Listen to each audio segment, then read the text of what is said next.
किसी भी धर्म को उसके धर्म के आधार पर उसको उत्सव मनाने का अधिकार तो है, लेकिन उस उत्सव में किसी के घर पर चढ़कर आगजनी करने का, किसी के घर पर चढ़कर दंगा करने का या किसी के घर पर चढ़कर झंडा नोचने का, उसका घर तोड़ने का ये अधिकार कहाँ है?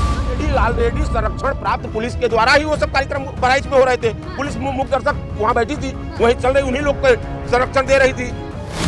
अगर शोभा यात्रा निकल रही है उसमें हथियारों की क्या जरूरत थी? क्या जरूरत थी उसमें शोभा यात्रा में? ये हथियार लेकर चलने की कोई मतलब तो था नहीं।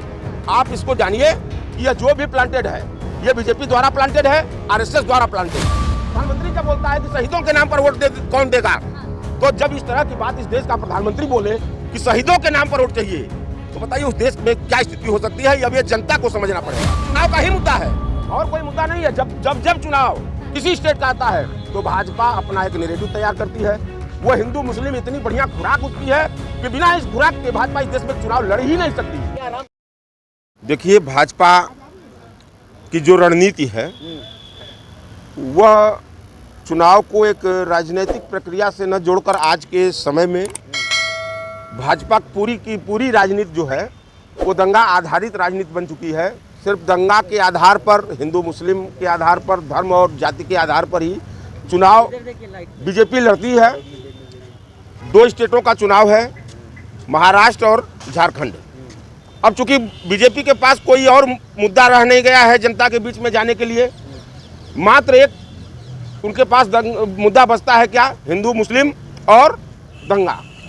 दंगा को एक हथियार के रूप में, राजनीतिक हथियार के रूप में बीजेपी प्रयोग करती है। उसी का हिस्सा बहराइच रहा है। हर चीज में मोदी जी जिम्मेदार थोड़ी ना है। नहीं, ये भी बात आप सही कह रहे हैं कि हर चीज में मोदी जी जिम्मेदार क्यों हैं? ये छोटे छोटे जो रिचार्ज है उनके, जो छोटे कूपन है मोदी जी के, छोटा रिचार्ज कौन? अरे छोटे रिचार्ज तमाम उनके कम से कम इतने फ्रंटल्स काम करते हैं, हिंदू महासभा से लेकर बजरंग दल से लेकर विश्व हिंदू, मतलब बजरंग दल को आप छोटा रिचार्ज कह रहे हैं? ये सब आरएसएस के संघ के ये छोटे रिचार्ज हैं। इनके जिम्मे काम ही दिया जाता है कि चुनाव के समय, जहाँ जहाँ चुनाव होगा, चुनाव के वक्त इनको माहौल बनाना है।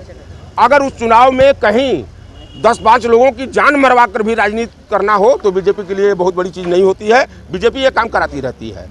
और रह गई बात कि चुनाव का परिणाम क्या होगा, चुनाव कैसा होगा, चुनाव क्या लोकतांत्रिक प्रक्रिया के तहत होगा कि अब इस देश का चुनाव दंगा पर आधारित होगा, जाति पर आधारित होगा और धर्म पर आधारित, तो ये जनता को तय करना है। पत्थरबाजी करेगा लोग तो सर उसका सिस्टम नहीं लगाया जाएगा। देखिए, पत्थरबाजी का जो बार बार मीडिया में आ रहा है मामला, यह हमारे समझ से एक नकारात्मक जो प्रचार किया जा रहा है वो सिर्फ इस नैरेटिव को तैयार करने के लिए किया जा रहा है कि हिंदू मुस्लिम इस देश में हो जाए, इस देश में हो। किसी को मार थोड़ी ना देंगे अगर किसी ने झंडा उतार दिया है आपके घर से। अच्छा, कौन मार दिया है? हाँ। कहाँ मार दिया है? हाँ। कहाँ मार दिया है? गोली नहीं लगी है। हाँ, रामगोपाल मिश्रा को गोली तो मार दी गई। हाँ, गोली लगी है, लेकिन गोली कौन मारा है, वो मारने वाला कौन है? अच्छा, मतलब वो फिक्स हो गया है कि मुसलमान मारा है? नहीं, वो कहीं जांच प्रक्रिया में वो पूरा हो चुका है कि किसी मुसलमान ने मारा है रामगोपाल मिश्रा को। और दूसरी चीज, जितने भी लोग अरेस्ट हुए सब देखिए, आप जिम्मेदार, आप पत्रकार हैं, आप लोग हमारी बात को समझिए कि क्या लोकतांत्रिक प्रक्रिया में किसी भी धर्म को उसके धर्म के आधार पर उसको उत्सव मनाने का अधिकार तो है, लेकिन उस उत्सव में किसी के घर पर चढ़कर आगजनी करने का, किसी के घर पर चढ़कर दंगा करने का या किसी के घर पर चढ़कर झंडा नोचने का, उसका घर तोड़ने का ये अधिकार कहाँ है? तो पुलिस को बुलाएंगे ना आप या सीधे मार देंगे? कौन पुलिस को बुलाएगा? हाँ। नहीं, पुलिस को वहाँ तो ऑलरेडी संरक्षण प्राप्त पुलिस के द्वारा ही वो सब कार्यक्रम बहराइच में हो रहे थे। हाँ। पुलिस मुख्य दर्शक वहाँ बैठी थी। हाँ। वहीं चल रही, उन्हीं लोग को संरक्षण दे रही थी पुलिस। आज के डेट में एक बात बताइए, हिंदू शोभा यात्रा भारत में निकालेंगे कि तालिबान में निकालेंगे? भारत है। नहीं, भारत में ही निकलेगी। हाँ, तो? ये भी सत्य आपने कहा कि हिंदू शोभा यात्रा जो अगर निकलेगी तो भारत में निकलेगी और निकलनी भी चाहिए। तालिबानी सोच वाले कहाँ जाएंगे? नहीं, निकलनी चाहिए। सुनिए मेरी बात, ये तालिबानी सोच वाले जो हैं, ये जो तालिबानी सोच वाले जिसको आप कह रहे हैं और मीडिया के लोग इस समाज को जो बांटने का काम कर रहे हैं, यहाँ हर धर्म के, आप जानिए कि संविधान में धर्मनिरपेक्ष देश है ये। यहाँ सबको अधिकार है अपने धर्म के आधार पर, धर्म के रीति रिवाज से उसको अपना उत्सव मनाने का। लेकिन उत्सव का यह अर्थ नहीं है कि उत्सव को आप उन्माद के तरीके से मनाएं, उत्सव को आप आतंक के तरीके से मनाएं। और उत्सव में उत्सव प्रसन्नता में मनाया जाता है। एक मिनट मेरी, लोग लाठियां लेकर आएंगे क्या? कौन? लाठी लेकर थे, पथराव हुआ वहाँ लाठी। अच्छा, लाठी लेकर कौन आया था? आरएसएस के ही लोग थे, वो बजरंग दल के लोग थे, बीजेपी के लोग थे। अगर शोभा यात्रा निकल रही है उसमें हथियारों की क्या जरूरत थी? नहीं, क्या जरूरत थी उसमें शोभा यात्रा में? ये हथियार लेकर चलने की कोई मतलब तो था नहीं। आप इसको जानिए कि यह जो भी प्लांटेड है ये बीजेपी द्वारा प्लांटेड है, आरएसएस द्वारा प्लांटेड है, आरएसएस द्वारा प्लांटेड। यात्रा को बंद करा दिया जाए स्वर्गों पे आने से। देखिए एक चीज बता दें आपसे, आप जानिए कि सुप्रीम कोर्ट और इस देश में कानून के तहत सारी चीजों की गाइडलाइन पहले से तय है। उस तय गाइडलाइन पर अगर इस देश का हर नागरिक, हर धर्म का व्यक्ति, लॉ एंड ऑर्डर है यूपी में, क्या बात कर रहे हैं आप? योगी अरे नहीं, लैंड ऑर्डर तो यही है, कौन मानता है? सुप्रीम कोर्ट ने कह दिया कि बुलडोजर के लिए सुप्रीम कोर्ट ने कहा है कि बुलडोजर जैसी प्रक्रिया इस देश में नहीं चलनी चाहिए, जो कानून संगत नहीं है। लेकिन आज भी बीजेपी उसी तरह के भ्रामक प्रचार करा रही है। 10 लाख दे तो रहे योगी जी, और क्या लेंगे? मतलब जान मार लीजिए, किसी का 10 लाख दे दीजिए, राजनीति कर लीजिए कि मतलब यही स्थिति है कि किसी का जान मरवा दीजिए, धर्म के नाम पर, जात के नाम पर उन्माद फैलाकर, और उसको 10 लाख रुपए दे दीजिए, उसका जीवन चल गया। लेकिन जो लड़की विधवा हुई है, जिसका बेटा मर गया, उसको क्या फर्क पड़ता है बीजेपी के लोगों को? बीजेपी के लोगों के लिए जान बहुत सस्ती है। इस देश में जब से बीजेपी सत्ता में बैठी है तब से हम देख रहे हैं। अभी पुलवामा का इतना बड़ा कांड हुआ जिसमें हमारे कितने जवान शहीद हुए, उस शहीद जवानों की जांच आज तक पूर्ण नहीं हो पाई। कौन था उसका मास्टरमाइंड? कौन, किसने? चूंकि वो राजनीति का हिस्सा था। उस समय देश में चुनाव चल रहा था और चुनाव को दृष्टिगत रखते हुए, क्योंकि प्रधानमंत्री जब बोलता है कि शहीदों के नाम पर वोट कौन देगा, तो जब इस तरह की बात इस देश का प्रधानमंत्री बोले कि शहीदों के नाम पर वोट चाहिए, तो बताइए उस देश में क्या स्थिति हो सकती है। अब ये जनता को समझना पड़ेगा। क्या लगता है, राम गोपाल मिश्रा को मारा गया है या मरवाया गया है?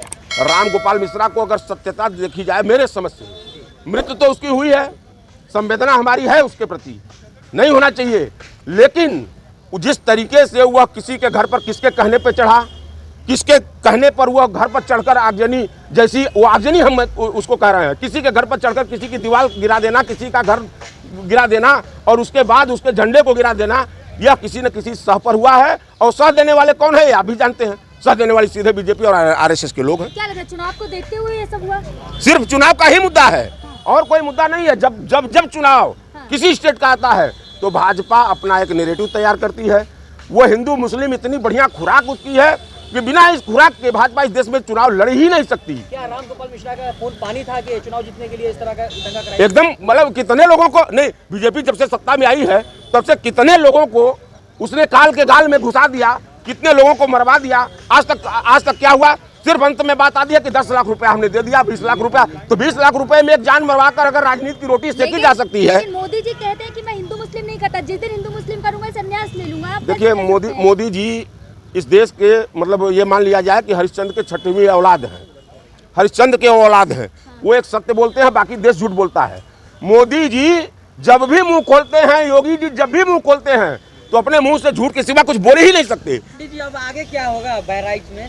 मुस्लिम हिंदू एक, मतलब आगे क्या होगा इसका प्रश्न मैं आपका नहीं समझ कि आगे क्या होगा। फिर इसी तरह होना चाहिए, आगे यही होना चाहिए, आगे इसी तरह होना चाहिए, यही होना चाहिए कि तुरंत सुप्रीम कोर्ट को संज्ञान लेते हुए इस तरह की कार्रवाई जहां भी हो रही है, जिस स्टेट में हो रही है, अगर धर्म के नाम पर किसी को जान मारा जा रहा है या धर्म के नाम पर गंदी और छिछोरी राजनीति जो कर रहा है, उसके ऊपर बैन लगना चाहिए, वो चाहे कोई व्यक्ति। अपने मुस्लिम भाई को क्या कहिएगा? हम मुस्लिम भाइयों से भी यही कहेंगे कि बीजेपी जो नफरत की राजनीति इस देश में पनपा रही है, उसका शिकार चाहे वो हिंदू हो या मुस्लिम हो न बने।